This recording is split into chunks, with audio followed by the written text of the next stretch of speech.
gents, I hope you're all fantastic. Today, we're sending the Marshall JCM 2000 DSL some love. It's been a little while since I featured one of these on the channel. You all know how much I love these amps.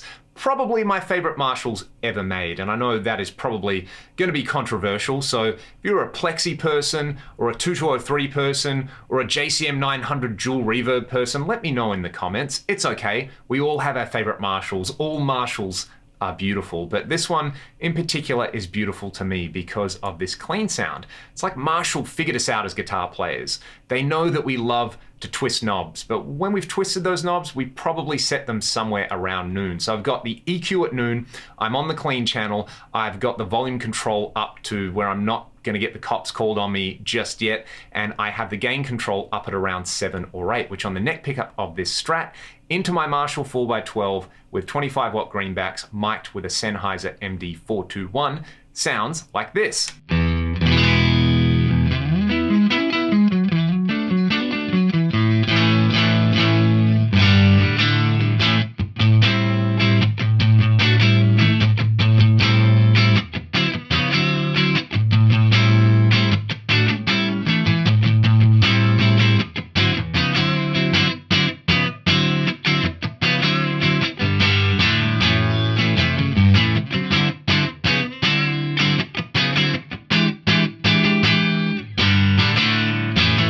It's not a religious experience clean sound like you might get out of a deluxe reverb with the spring reverb cranked up and the trem in the right room with the right guitar.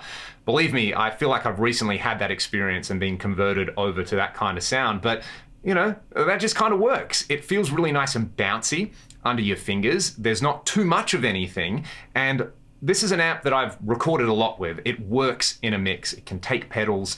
It can be really, really, really loud. It can be really, really quiet. It's just a well-behaved Marshall, which I know is kind of the antithesis of what we think of with Marshalls. But, you know, it does a really good thing really, really well. Neck and middle pickup combo on this Strat with a Cali 76 compressor kicked in gets you this.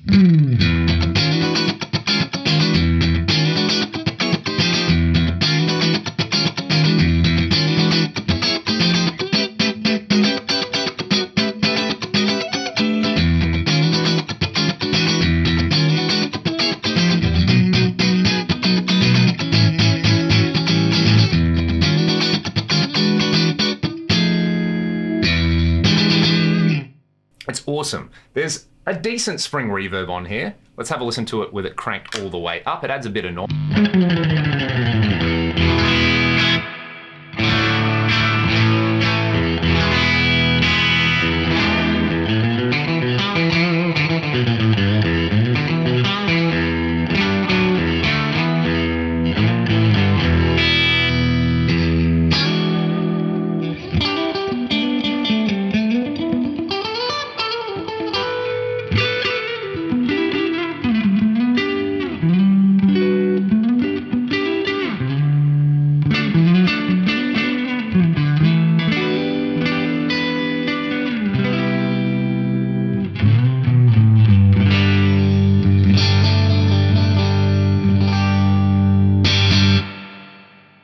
That's kind of what it does. That's where I like it. There's a deep switch and a mid shift switch in here.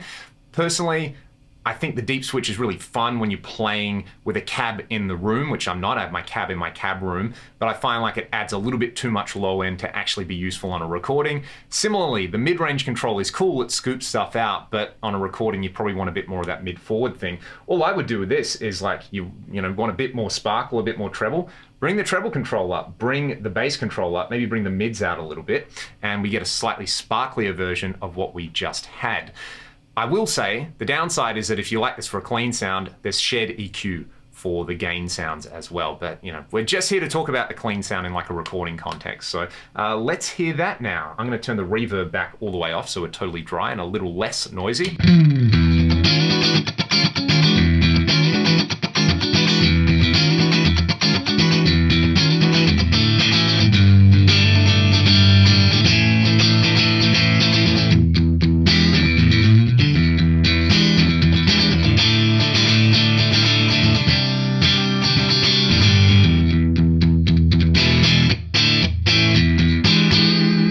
Now, Now, what's really fun is let's turn the compressor off and let's kick in the revival drive from Origin Effects. This is probably my favorite drive pedal into clean amps. This is what it gives us. I'll start on the neck pickup and I'll just kind of flip-flop between neck and bridge.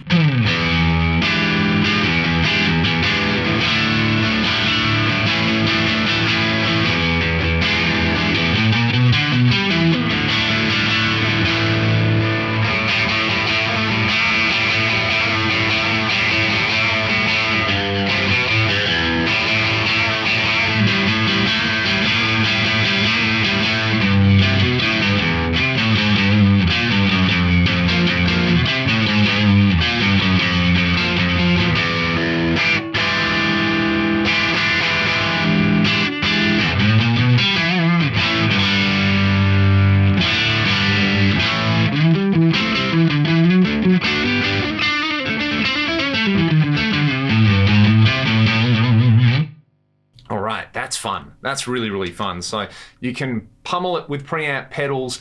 These amps, you find a lot as backline amps as well. So I feel like it's in your best interest if you're a gigging guitar player to at least know how to use one. What I also like is that kind of bridge and middle combo on a Strat with a compressor with a bunch of time-based effects added in post. So this is gonna be weird because I'm gonna play totally dry in the room, but you're gonna hear it with some Sound Toys micro shift and some little plate on there and kind of all the good greasy stuff. I'll try to remember to put Echo Boy on as well. So this is a reminder, Leon, if you've edited this and not put those effects on, put them on now.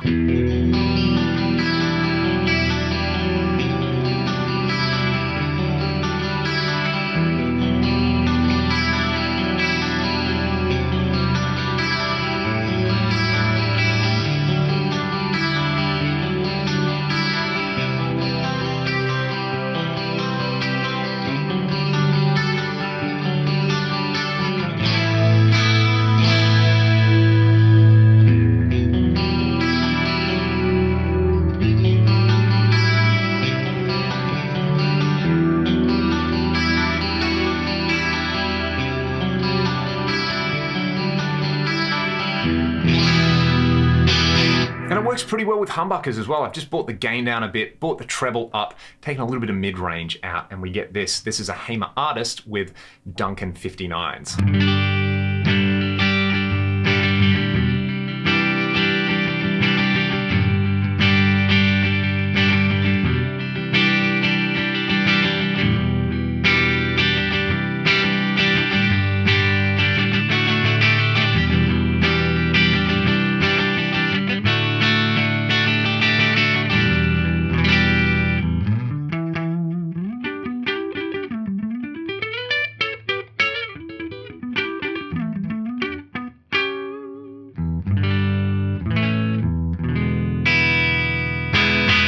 So it does a really fat humbucker cleans as well. What I'm gonna do is, am I gonna kick in the compressor? No, we'll go bridge pickup and we'll do the revival drive again. Different thing going on.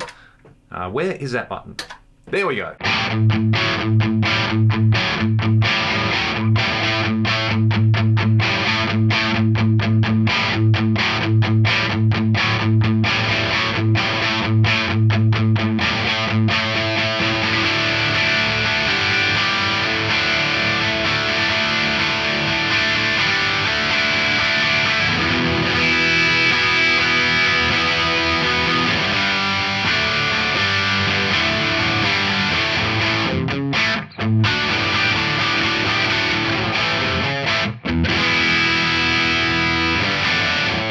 And again, that wasn't the amp. That was a decent sounding preamp pedal running into the clean channel on there. And I know we didn't do a whole lot of stuff with clean sounds with humbuckers, but that's kind of because I don't use clean sounds with humbuckers a lot. I normally grab my Strat on the neck pickup or the neck and the middle pickup, which we did a lot of. But hopefully that just kind of gives you a really brief overview of why I like this amp so much as a clean amp. It isn't too far in one direction. Maybe you could take that as a criticism where it doesn't have a whole lot of its own character, but I think it sounds good. I think it feels good. I think it's easy to dial in, and you can use it as a platform to run a bunch of pedals in front of, maybe to get some character out of. And the fact that they are still relatively affordable secondhand, I think is a big, big reason why just about everybody should own one of these amps. If you only own one Marshall, I would say to most people, it should probably be a JCM 2000 DSL. I know a lot of people like the DSL 100H series as well. A bunch of people like the TSL series, but